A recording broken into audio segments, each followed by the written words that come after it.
Hello and welcome back, and that's right, today I want to talk about some news that has glided its way across my web browser about QNAP kind of stealthily adding ZFS to a number of their solutions. I think it will be safe to say that when it comes to their desktop units, one of the most popular units in 2024 moving forward is this one, the QNAP TS-464, powered by a Celeron-based processor inside, 2.5 GBE, PCIe upgrade slot and a bunch of other features.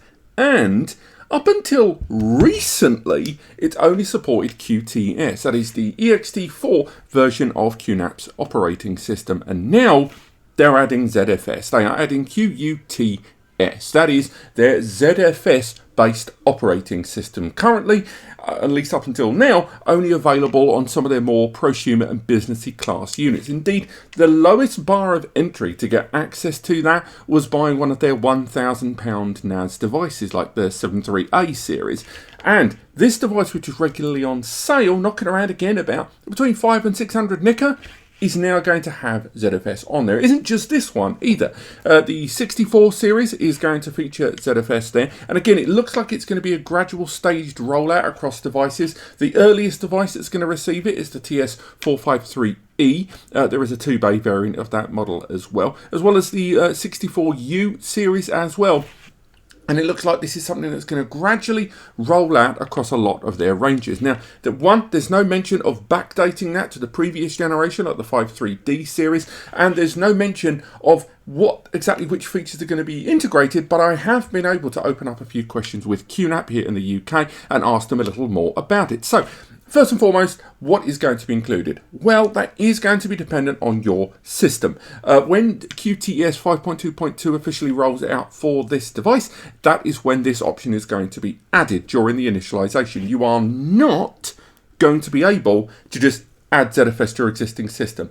Adding the QuTS operating system built with ZFS is going to result in you having to reformat your whole system. So you're going to have to get all your data off, format the system and bring it back, which, let's be honest, is a bit of a ball ache. Secondly, when you are adding ZFS to this, do know that ZFS is a little bit, hungry. It's kind of like Pac-Man on a holiday. It will really eat up resources, and you have to have at least 8 gig of memory. If you don't have 8 gig, there's no point in installing it. Now, it's too early to say whether QNAP are going to gate this. So in other words, if you don't have 8 gig, it's just not going to let you install it, the way some applications won't let you install without the right amount of memory.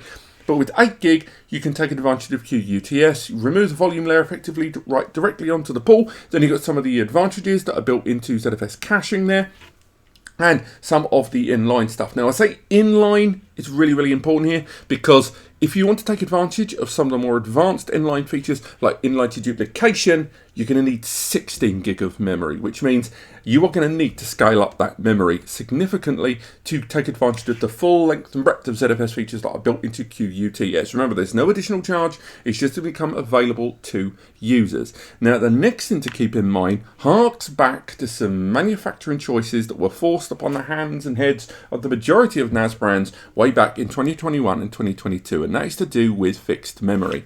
That's why this device is on the table. This is the TS-264, their 2-bay model.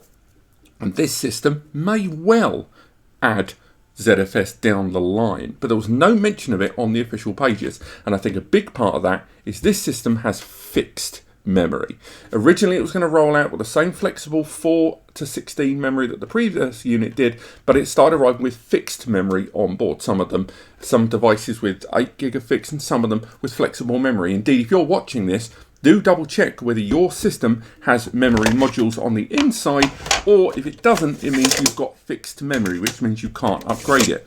Power down the device safely, remove some drives, keep track of which drives are in which slot, and leave a sufficient amount of time between power down and handling the device. And if you have a look inside, you will find on this inside wall some SODIMM slots. This is where your memory lives. If you don't have SODIMM slots, that means you have got a system with fixed memory. The reason for that being, we talked about this on previous videos, there was hardware shortages post-pandemic, and lots of things such as semiconductors became very, very hard to get hold of at the manufacturing sector, as production flim-flammed between home offices, automobiles and whatever during that period. So keep in mind that although you may have one of these systems, if you don't have flexible memory, you may not be able to take advantage of most or all of the advantages of ZFS. But nonetheless, this actually brings down the kind of price point for turnkey ZFS solutions amazingly low across the whole turnkey spectrum.